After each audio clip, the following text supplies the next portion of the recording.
Evet, orayı yapıştır bakalım. Buraya sür boyayı. Yapıştırıcıyı sür anneciğim buraya.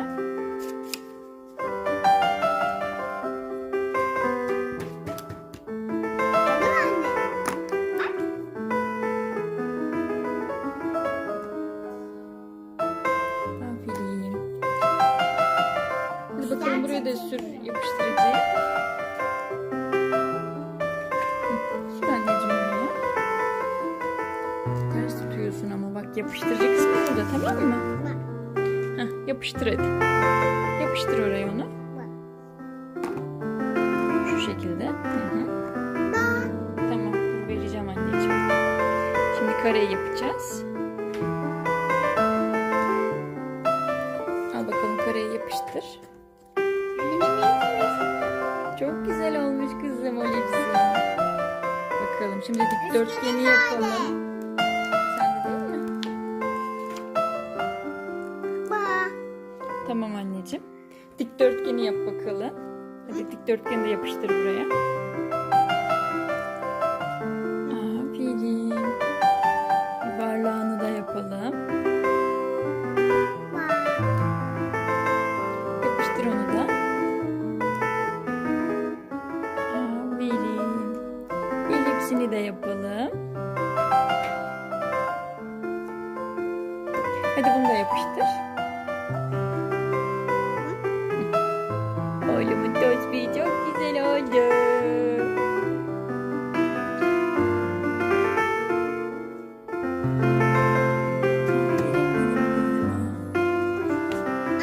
Nerede senin hepsi? Nerede? Düşürmüşsün tatlım, bak buraya.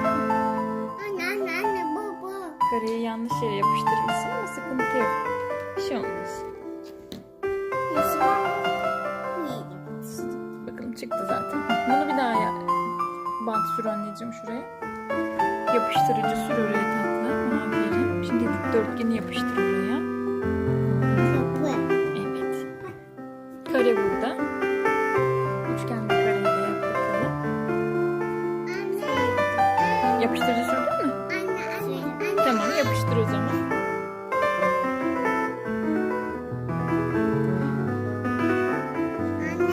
Annem, ne yaptık biz? Tosbik ve şekilleri mi yaptık?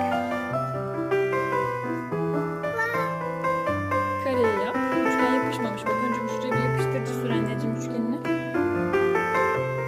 Oldu mu? Oldu. Kareyi de yap.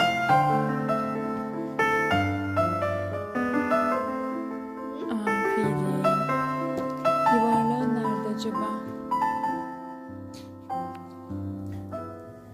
Buraya mı düşmüş? Tamam bakalım.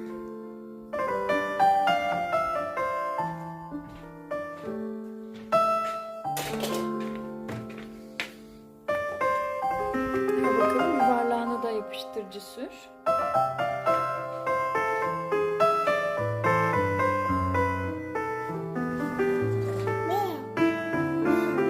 Aferin. Çıkardın mı sen kareni? Yapıştır yapıştır. Kare, dikdörtgen, olips, yuvarlak, üçgen, dörtgen.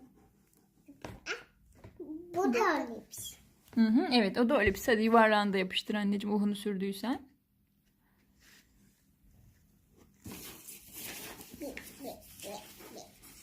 Sürdüysen yapıştır bakalım. Aferin. Çok güzel oldu. Şey yapabilir miyim? Hı?